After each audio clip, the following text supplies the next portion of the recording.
Happy Saturday morning, everyone, and welcome back to the homestead. We're back out here in the shop this Saturday morning working on Sue's Apocalypse truck. We've got some parts for the transfer case. We've got it mostly apart. We're going to show you a couple more things here that we have to do. But we got our seal kit for our 208 transfer case. And when you buy this, and I'm not 100% sure I've got the right one either, because the 208 transfer case goes in several different models of vehicle. It might go into Ford, a Dodge, or a Chevy. Pretty sure I got the right kit here, but we may have to go find a seal if I didn't.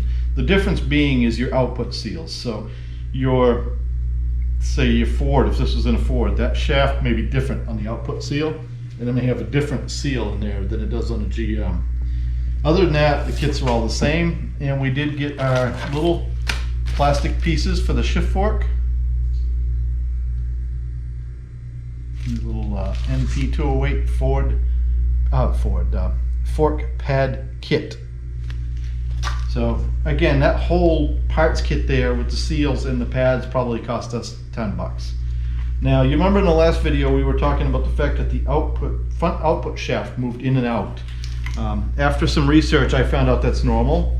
What they do is there's actually washers, thrust washers and spacers and shims on both sides, and they set the backlash in the case with that. So it's not a tapered bearing that you're pulling tight. So on the on the side that goes out to the dry shaft, you have these spacers, and then you have this roller bearing here that goes up against the case like that. And then this is where your seal rides, right? No, I'm sorry, your seal rides on here. This comes out through. So we've got the seals out. This was our input seal from up here, and this is our front output seal. And you'll notice just how brittle they are. They actually break when you try to bend them pieces forward out. So these seals needed to be changed. They weren't going to be long for the world. The other seal you have to pay attention to is this one. So this goes on top of there like that, goes down on and seals in against the splines in here. I like to even put a little dab of silicone on there as I do it, because if you ever have a leak on a dry shaft that has a yoke, not a slip joint, and you're chasing it and you're chasing it, and you're like, I've changed the seal 3 times, it very well could be leaking around the splines and the nut in here, because that oil can seep right out through there and right out around here. So we have to make sure we seal that. The kit comes with that. And then the other thing we want to do is we want to clean this up real well, and we want to look at how bad that groove is right there. In this case, it's got a little bit of a groove in it, but I'm pretty sure with some sandpaper or emery cloth we can shine that up and we're going to be okay. If it was too bad, you'd need to replace this yoke or put some kind of sleeve on there, but we'll clean that up. We believe that's going to be okay. We'll finish cleaning this up. There is a seal right here. This is the shift fork. It goes to your, if I get it done right, this is a shift fork that goes to your shifter on the floor of the truck and turns that inside. Yeah, I'm not going to be able to turn it without pulling it on. But there is a seal in there that we can change if we want to, and we probably will. And after that, this half of the case just needs a little cleaning, and we'll put our seals back in and we'll start reassembling. So we're going to probably set you up somewhere where you can watch a little bit. I'm going to keep tearing into this and see if I can get this half of this case ready to go back together, and we'll just put her back together on our way in. And we'll slow down and bring you in on the parts that you need to pay attention to. Alright, so we're back. I'm going to start assembling. I've gotten some 220 grit sandpaper. You could use emery cloth or anything. I'm just going to clean up where the O-ring rides on this.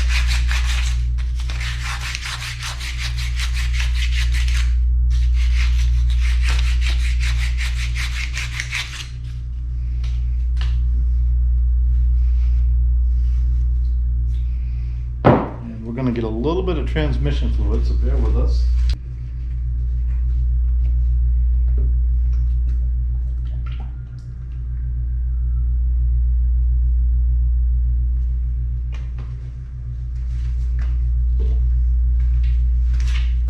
I like to have a little bit of transmission fluid just to get my parts wet.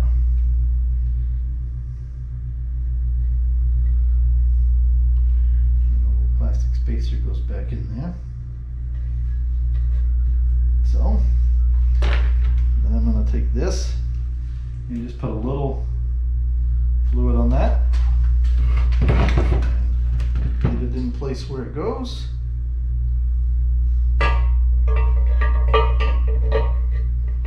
Sort of like so. Carefully slide it out through the hole. Just like that.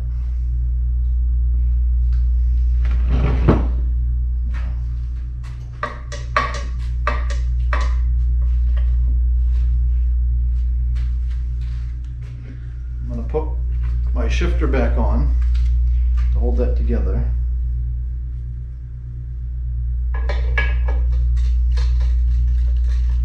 Now,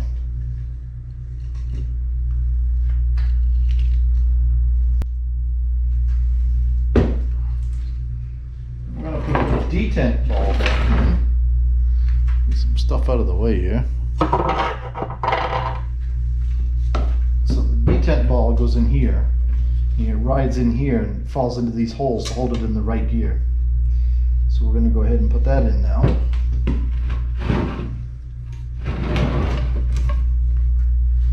And basically, there's this little piece there. I'll go ahead and get that wet and drop it in there. Spring. Then there's this bolt. And I'm not finding anything to seal this with in the kit, so we're going to just put a dab of silicone on that.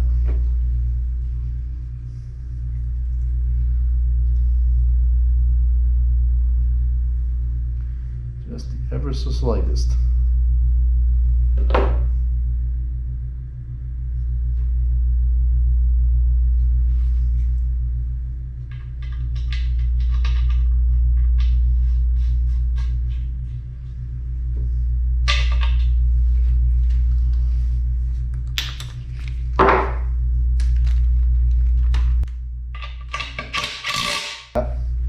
So what we're going to do is we're going to get a piece of wood to drive them in with. We're going to put a little silicone on the outside of those because, as I've mentioned previously, a lot of times if you have a leak, your leak is going to be right here on this metal to metal, a little scratch or something. So just ever so slightest bit of silicone goes a long ways. Alright, so I've got a block of wood. I do also have a seal driver, which I'll show and explain to you. Just a little bit more room.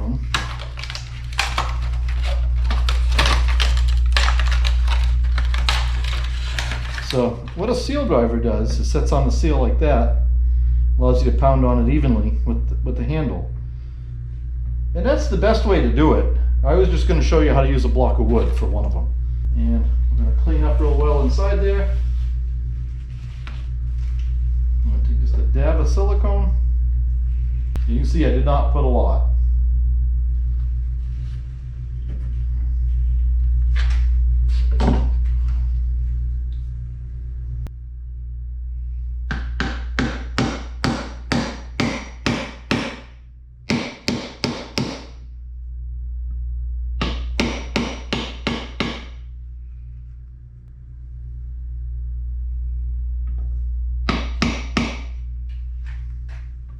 Key is to spread your load evenly across there. Like I could take the hammer and start it like this, but you see it pushes the other side out. So if you get a block of wood, you get it level.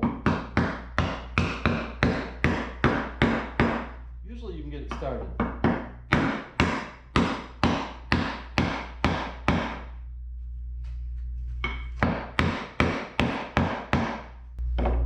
And get it down flush all the way around. And we're good to go.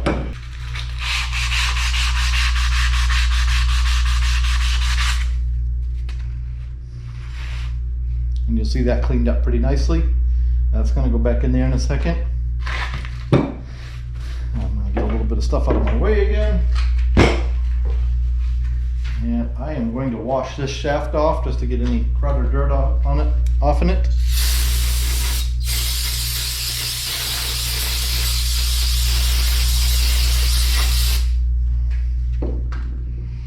I'm going to let that dry, and we'll be back once we're ready to start assembling this.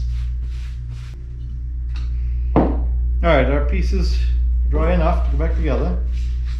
what I like to do is just get good and messy, kind of dribble some transmission fluid on all that stuff.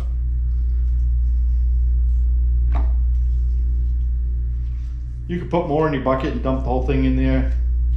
Really doesn't matter how you get there, as long as you get there. And we're gonna put a little bit on our roller bearing.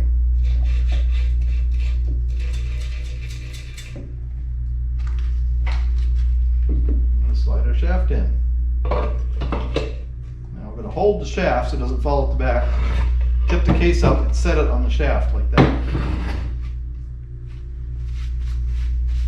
Then we're going to take our yoke and a little bit of transmission fluid on the yoke just so that it goes through the seal easy. There we go. Now I'm going to try to show you what I was talking about down in here and how I'm going to deal with it. Let's see if we can get this thing to... Well, I'm just going to show you right here, but right down in here is where I was talking about. The shaft here and the yoke here has that space where the splines go together. So then what we're going to do is we're going to find one of these right here. I think they're both the same, but we're going to check them. So there's our new seals. So we're going to take one of those. I'm going to dab some silicone on one side of it like that.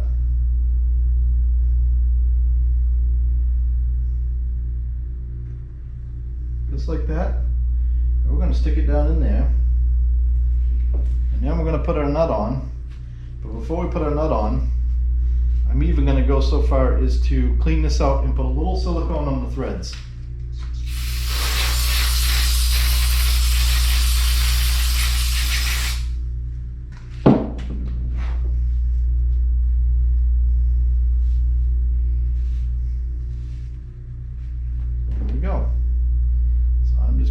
Dab in there like that, and spin that baby back on there.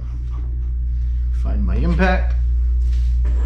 Try not to tip you guys over while I'm doing it because you happen to be, hold on a minute, you guys are on top of the impact. Always somebody standing on the arrows. All right.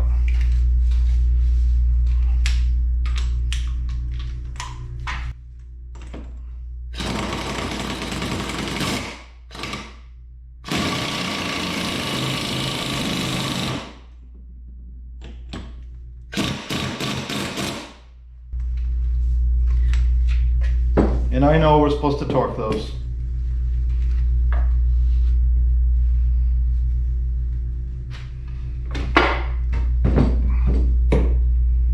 All right. So we're ready to start going back together piece by piece. So I'm going to get cleaned up, get you guys a fresh battery, and we'll start assembling this thing. All right, so we've gone ahead and snack. Got Sue out here running the camera. And we're going to go ahead and put our planetary back in, which we explained in the last one, but essentially what that does is gives you either a 1-to-1 output on the outside, or depending on how that planetary goes in, it can give you a gear reduction for low range. So there's a few bearings in here. They were all good.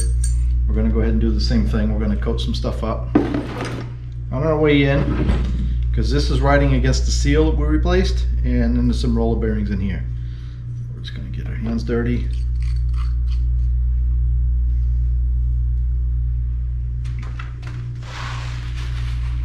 Slide that down in there.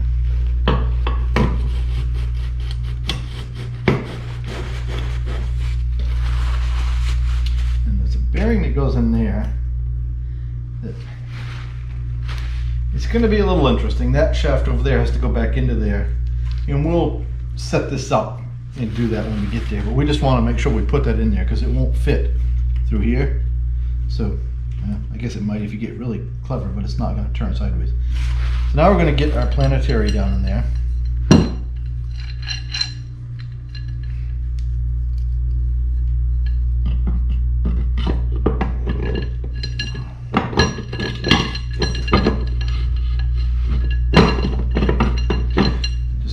fiddling until everything lines up.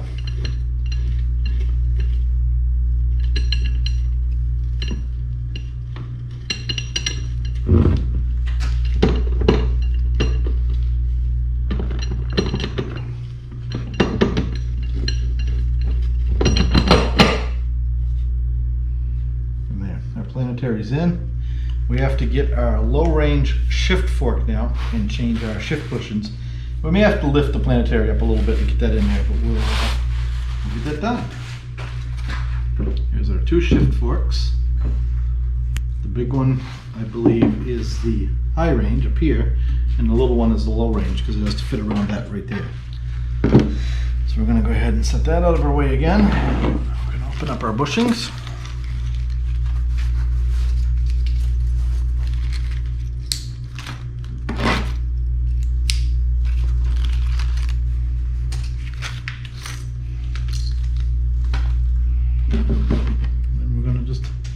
Match them all up. All the little ones are the same, and there's two big ones, and the big ones are different. You'll notice that the high range fork uses a smaller one, and the low range fork uses the bigger one. So we want the bigger one to replace that one. And we're going to keep these because they would get us out of a pinch. Like an apocalypse? Exactly.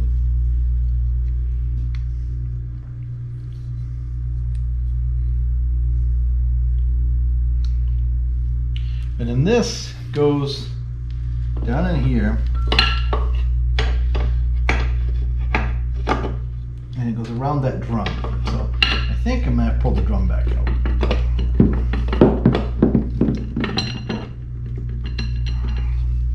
Probably that's far enough.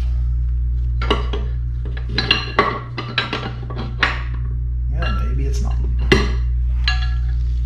Just take the drum all the way up. But that's how it goes in there anyways. It's good for you guys to be able to see it. And that's what's going to actually pull that planetary back and forth. And we're going to see if we can get all that back down in there again.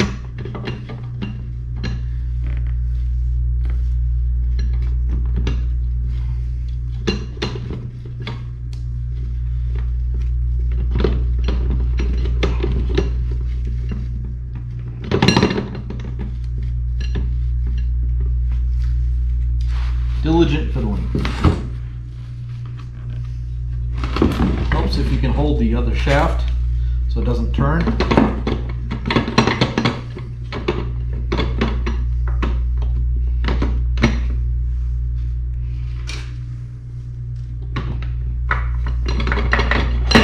There we go. Like I say, when you get it, it drops right in. And then that shift fork, I'll try to get you some images here, but that shift fork has to go up into that plate like that. And then there's a shaft that we're going to grab right here that goes down and it holds everything lined up.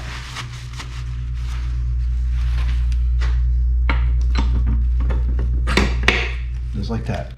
So now when you shift your shifting lever, it'll move that fork up and down and take it in or out of low range. So we're going to get set up here a little bit better so that everything is level. Alright, so you can see we got it blocked up. We don't want to block on our output because remember that moves up and down, and we want that down when we put this together. And we're going to look down in here, and we're going to take our little screwdriver. We're going to make sure, our finger, we're going to make sure that thrust bearing,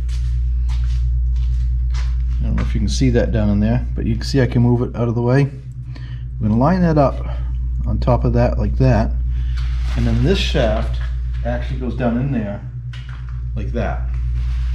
So we're going to go ahead and do that.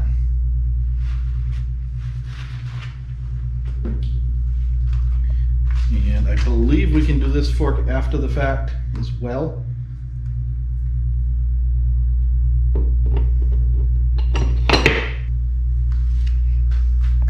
We're going to change these pads, same thing.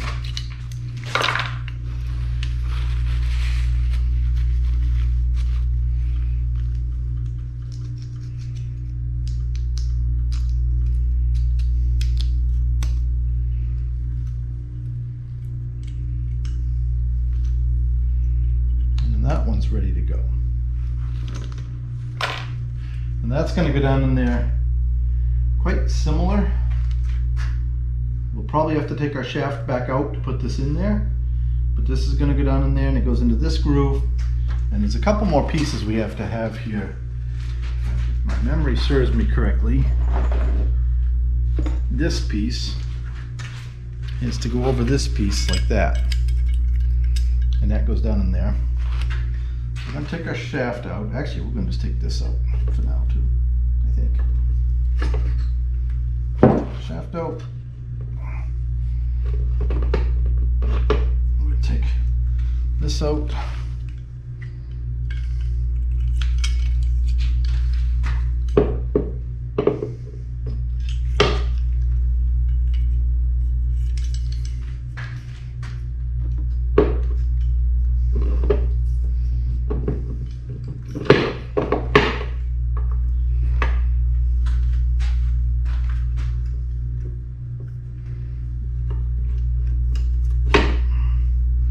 That one just rides on the top of it like that. It's kind of a weird, it seems a little weird, but that's how it rides. So now we've actually got this lifted up a little bit. That's trying to actually lock in the four-wheel drive, what it's trying to do. There we go. We're going to put our pin back in there.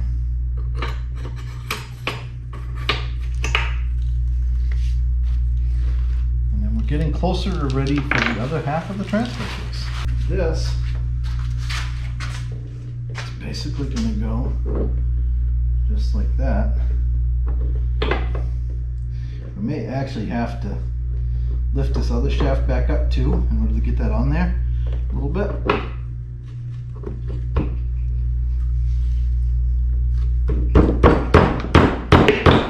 Once you get it, it'll fall right in place. See, it's locked in four-wheel drive now. High range four-wheel drive. And then we have the snap ring.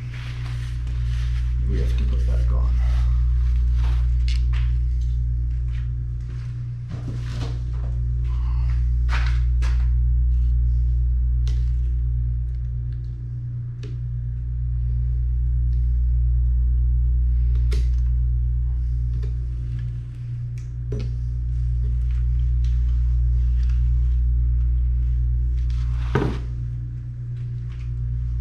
Key is remembering where I set all my tools.